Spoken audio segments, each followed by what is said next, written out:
नमस्कार, मैं हूं ओम पहल और आज कुछ खास तथ्यों को लेकर आप सभी के सामने मैं लाइव आया हूं।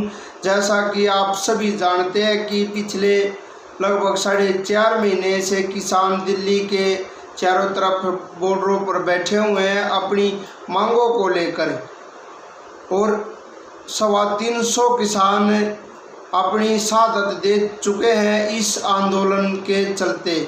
उसके बाद भी सरकार पर कोई फर्क नहीं पड़ रहा। सरकार बात करने को किसानों से तैयार नहीं है।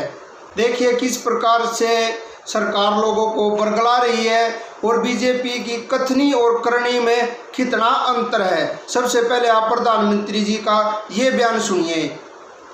किसानों को अपनी उपज देश में कहीं पर भी किसी को भी बेचने की आजादी देना बहुत ऐतिहासिक कदम है। प्रधानमंत्री जी बता रहे हैं कि किसानों को अपनी उपज देश में कहीं पर भी बेचने की आजादी देना एक ऐतिहासिक कदम है। और दूसरी तरफ हरियाणा में बीजेपी की सरकार है और बीजेपी के मुख्यमंत्री है मनोहर लाल खट्टर। मनोहर लाल खट्टर ने शनिवार को एक बैठक बुलाई और उस बैठक में निर्णय लिया गया कि बॉर्डर पर ही रोके जाएंगे पड़ोसी राज्यों के किसान, बॉर्डर पर होगा पुलिस का पहरा।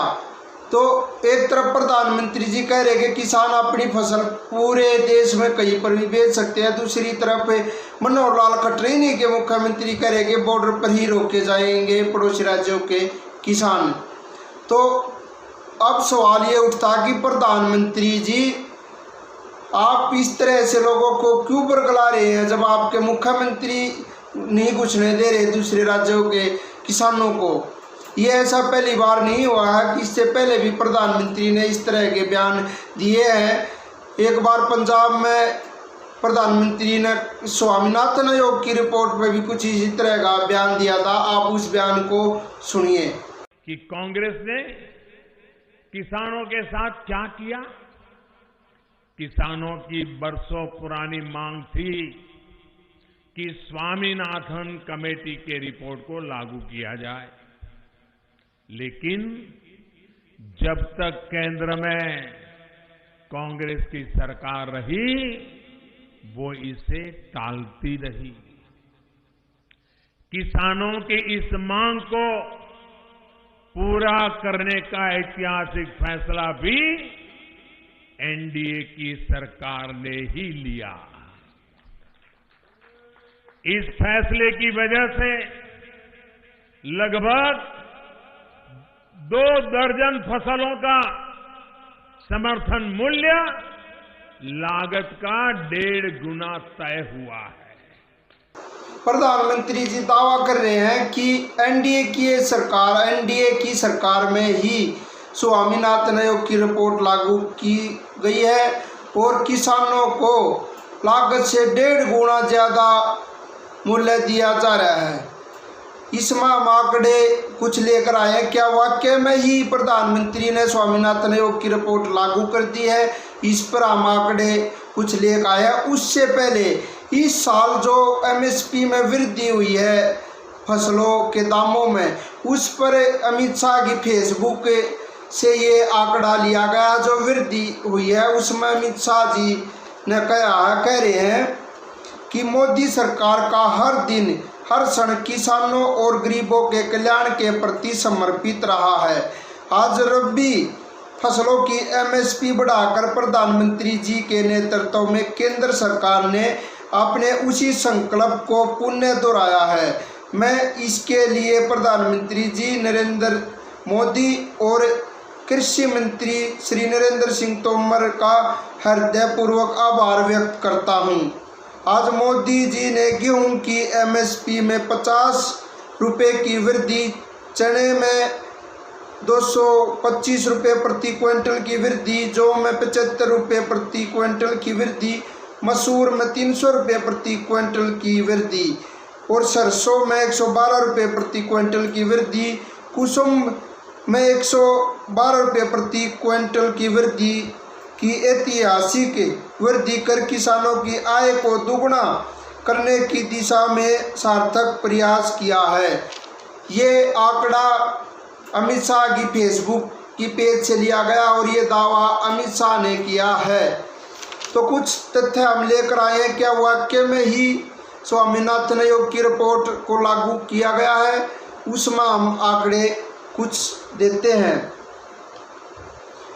50 रुपये गेहूं की MSP में सरकार ने वृद्धि की है।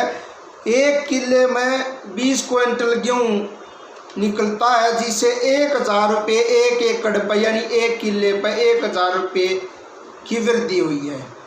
अब कुछ तथ्य हम लेकर आए हैं जो अमित शाह जी ने कहा है कि 50 रुपये पर क्विंटल गेहूं की फसल में वृद्धि प्रधानमंत्री जी का ऐतिहासिक फैसला है। और प्रधानमंत्री जी ने भी दावा किया कि NDA की सरकार ने स्वामीनाथन आयोग की रिपोर्ट को लागू किया है, जो स्वामीनाथन आयोग की रिपोर्ट का C2+50 यानी लागत से 1.5 गुना ज़्यादा का फार्मूला था, और इसका दावा प्रधानमंत्री जी ने किया है। उस पर कुछ तथ्य हम कुछ आंकड़े लेकर आए हैं जो हम पेश करना चाहते हैं। अगर 50 रुपये पर क्विंटल की वृद्धि गेहूं की फसल में की है, जो अमित शाह जी कह रहे हैं, उस हिसाब से 20 क्विंटल गेहूं 1 एकड़ में 1 किले में निकलता है। 20 एकड़ निकलता 50 रुपये के हिसाब में 1000 रुपये की वृद्धि हुई है एक इनकम की, 1 एकड़ में 1 किले में 1000 रुपये की। और अब हम बात करते हैं लागत की, जो इस बार लागत में वृद्धि हुई है। पिछली बार 1200 रुपये का 1 कट्टा DAP खाद का आता था, उसमें 300 रुपये की बढ़ोतरी हुई है, यानी अब 1500 रुपये का 1 कट्टा DAP खाद का मिल रहा है इस बार।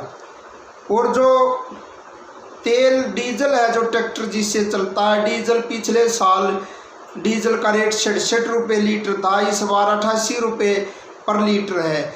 यानी गेहूँ की बुवाई और गेहूँ की कढ़ाई और ट्रांसपोर्टेशन जिससे गेहूँ को मंडी में ले जाया जाता है, अगर उसका सारा हिसाब लगाया जाए तो 400 रुपये इस बार पिछले साल से डीजल ज़्यादा लागत आ रही है किसान को।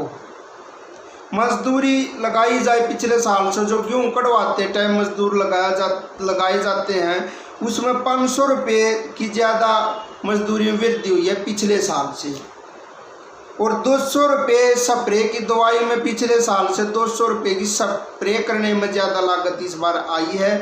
और 45 रुपये, जो 15 रुपये 1 कट्टे के हिसाब में 3 कट्टे यूरिया खाद के लगाए जाएं तो 45 रुपये, उसमें ज़्यादा लागत पिछले साल से आई है। और ये सारा हिसाब लगाकर 1400 रुपये की ज़्यादा वृद्धि हुई है, जिसमें खाद, DAP, यूरिया और तेल और मजदूरी लगाई गई है। 1400 रुपये पिछले साल से इस बार ज़्यादा लागत आई है इन चीज़ों की।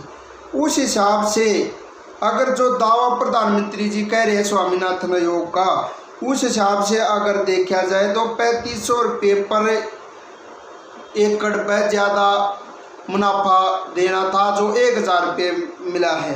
यानी 175 रुपये की वृद्धि पर क्विंटल पर ज़्यादा देनी थी सरकार ने, अगर स्वामीनाथन आयोग की रिपोर्ट लागू की होती तो।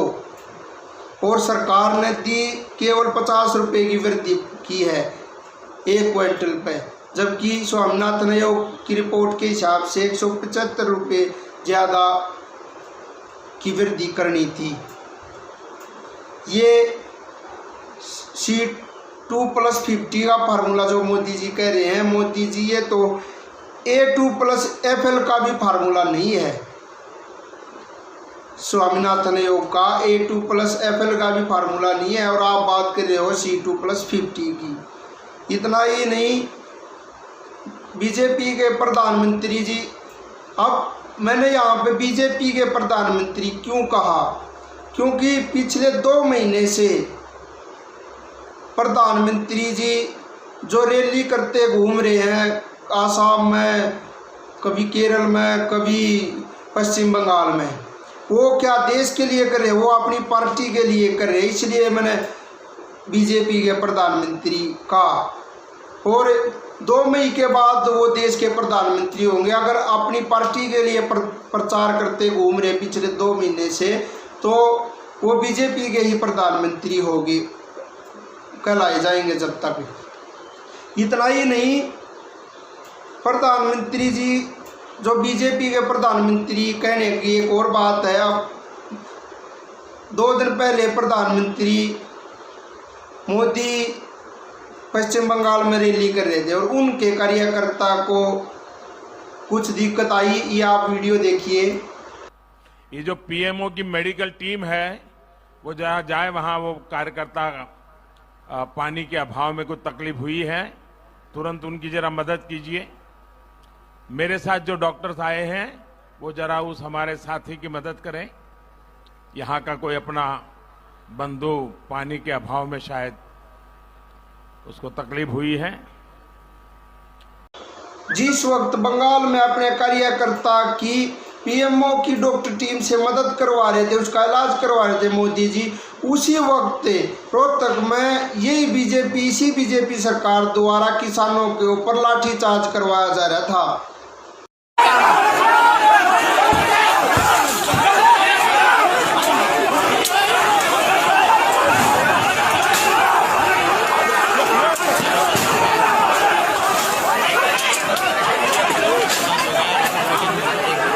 ये वही बीजेपी है जो सत्ता में आने से पहले कहती थी बहुत हुआ किसान पर अत्याचार, अब की बार मोदी सरकार, और अब बुजुर्ग किसानों पर वही लाठीचार्ज करवाया जा रहा है उसी बीजेपी के द्वारा।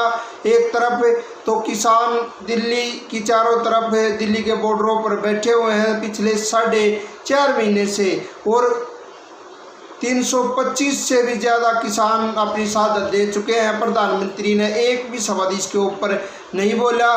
दूसरी तरफ पाकिस्तान के प्राइम मिनिस्टर कोरोना पॉजिटिव हो जाते हैं तो उसके लिए प्रधानमंत्री जी ट्वीट करके शोक व्यक्त करते हैं और उनके जल्दी स्वस्थ होने की कामना करते हैं। और एक बात मोदी जी कहते हैं कि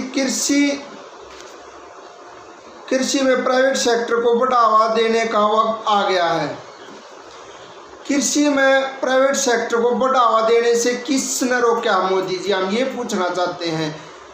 कोई भी प्राइवेट सेक्टर की कोई भी कंपनी, कोई भी आदमी मंडियों से आज सामान खरीद सकता है। किसने मना किया उनको सामान खरीदने के लिए? कोई भी फसल, गेहूँ है या बाजरा है, कुछ भी खरीदने के लिए किसने मना किया है? बाहर मंडी खोलना चाहते हो आप, प्राइवेट मंडी आदि, इसका मतलब ये है कि वो लोग जो एमएसपी उससे नीचे खरीदना चाहते हैं, इसलिए बाहर मंडियाँ खोल रहे हैं। अगर उससे ज़्यादा खरीदना चाहते हैं तो इन्हीं मंडियों में खरीद सकते हैं। कौन मना कर रहा है उनको इन्हीं मंडी में खरीदने के लिए? जिसका दिल करे आज भी खरीद रहा है, आगे भी खरीदता रहेगा, क्योंकि ये बाहर प्राइवेट मंडी खोलना चाहते हैं और सरकारी मंडियों को ख़त्म करना चाहते हैं बिल्कुल ही। दूसरी तरफ एक और कहा जाता है कि एफसीआई घाटे में चल रही है। एफसीआई के कुछ आंकड़े हमारे पास हैं। एफसीआई घाटे में बरगलाया जा रहा है, लोगों को झूठ बोला जा रहा है कि एफसीआई घाटे में चल रही है। लगभग 3,27,000 करोड़ का एफसीआई के ऊपर कर्ज है जो सरकार बता रही है, और 75 मिलियन टन अनाज एफसीआई के गोदामों में आज भी है। यानी जितना एफसीआई के ऊपर कर्ज है इतना उसके पास आज भी अनाज पर्याप्त है इतना, तो आप उसको घाटे में नहीं कह सकते। ये उदाहरण के तौर पर मानो आप अपनी दुकान, किसी ने दुकान करी, उस दुकान में सामान ला के रखता है, एक चीनी का कट्टा रखा है, मान लो 50 किलो का, 2,000 रुपये का चीनी का कट्टा ला के रखा है किसी ने जो दुकान कर रहा है, तो वो ये थोड़ा कहेगा कि हम 2,000 रुपये के घाटे में चल रहे हैं, वो उसको आगे बेचेगा या किसी को देगा, कुछ तक करेगा। एफसीआई के पास जितना अनाज है वो पीडीएस में बांटा जाएगा, और या वैसे मोल दिया जाएगा लोगों को। तो आप इसको घाटे में नहीं कह सकते। आप ये कह सकते हो कि एफसीआई 3,27,000 करोड़ रुपये का खर्चा है एफसीआई पर हुआ है।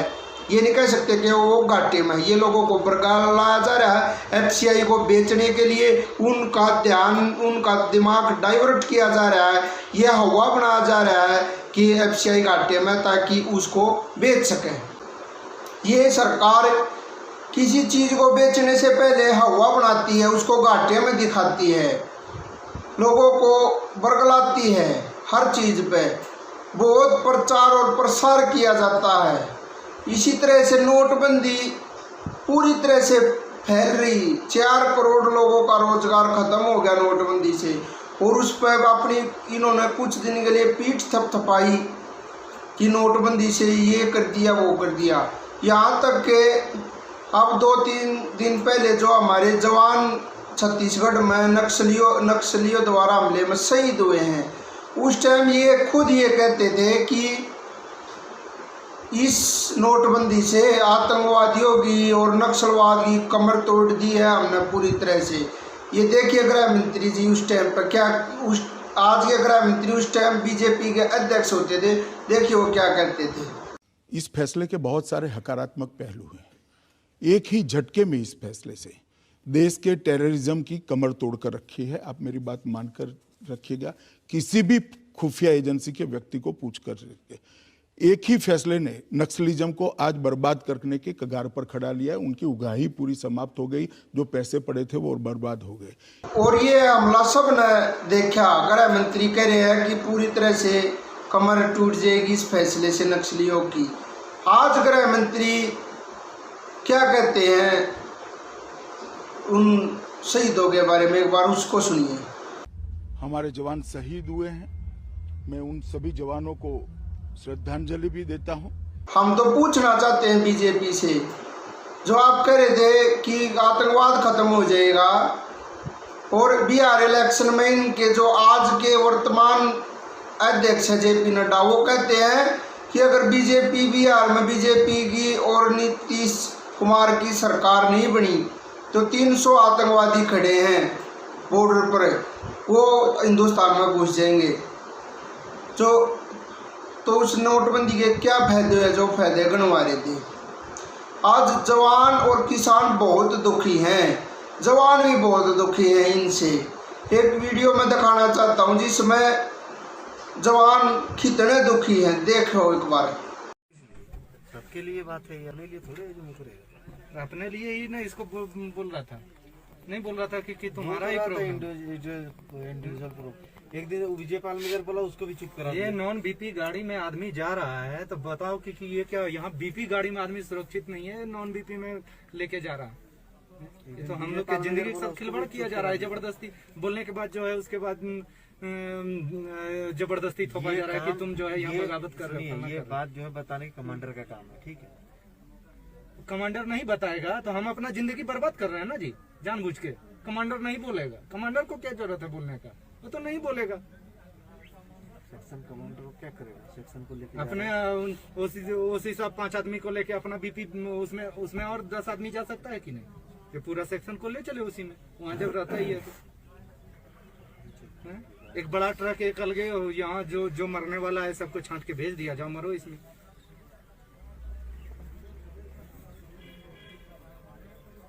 ये क्या है इसमें, ये टीना पत्थर मारेगा, इस पार हो जाएगा।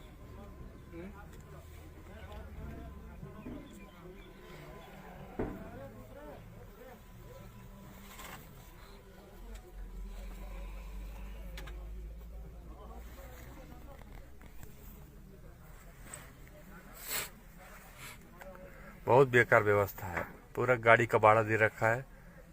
अपने बुलेट प्रूफ में जाता है ओसी इंस्पेक्टर, और कंपनी को टीम को बोल देता है नॉन बीपी में जाओ। बोलने के बाद बोल रहा है गाड़ी कहाँ से लाऊं? तो अरे आप व्यवस्था कराना आपका काम है, ड्यूटी ले जा रहे हो, हम लोग के जिंदगी के साथ खेल रहे हो, हमारे परिवारों के जिंदगी के साथ खेल रहे हो। तो व्यवस्था कराना, यहाँ आप ड्यूटी को सुचारू रूप से चलाना आपका जिम्मेदारी है, तो आपका एडम भी कराना आपका ही जिम्मेदारी है, ना कि हमारा जिम्मेदारी है कि हम गाड़ी कहाँ से लाएंगे। गवर्नमेंट अगर ड्यूटी करा रही है हमको, तो हमको गाड़ी व्यवस्था देगी। आप ऐसे हम लोग के जिंदगी के साथ जबरदस्ती खेल रहे हो।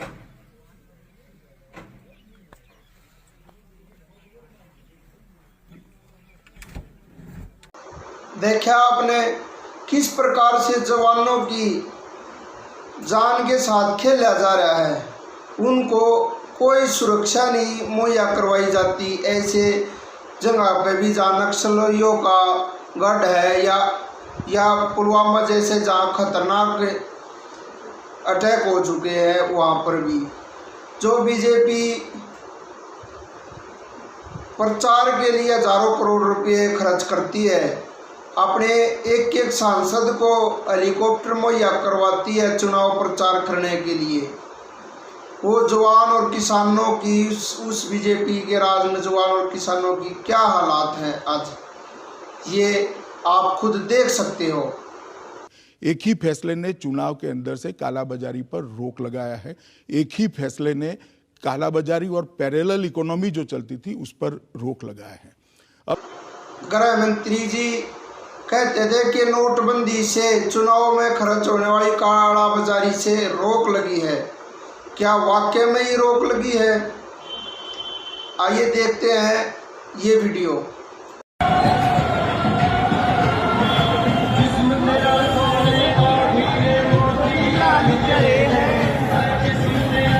अरे इधर तुम अमित शाह जी के लिए आए हो?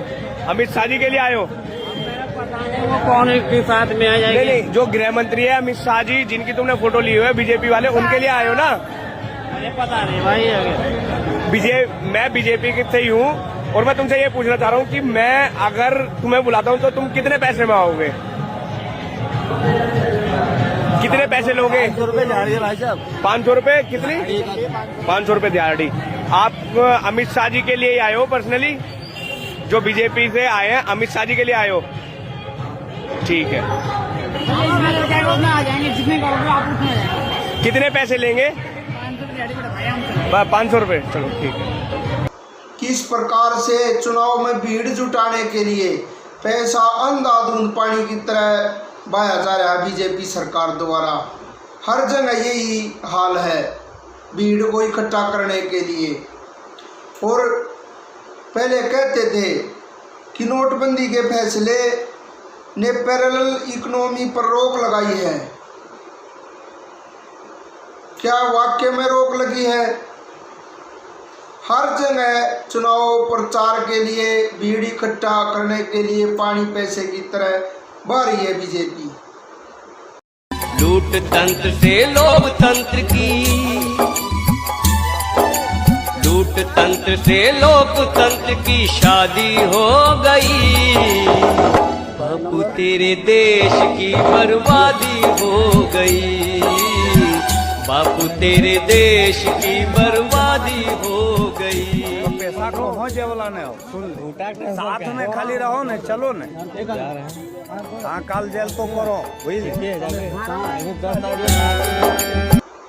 हो सकता है और पार्टियों के लिए कालाबाजारी पर रोक लगे और चुनाव में, लेकिन बीजेपी के पास पैसे की कोई कमी नहीं है।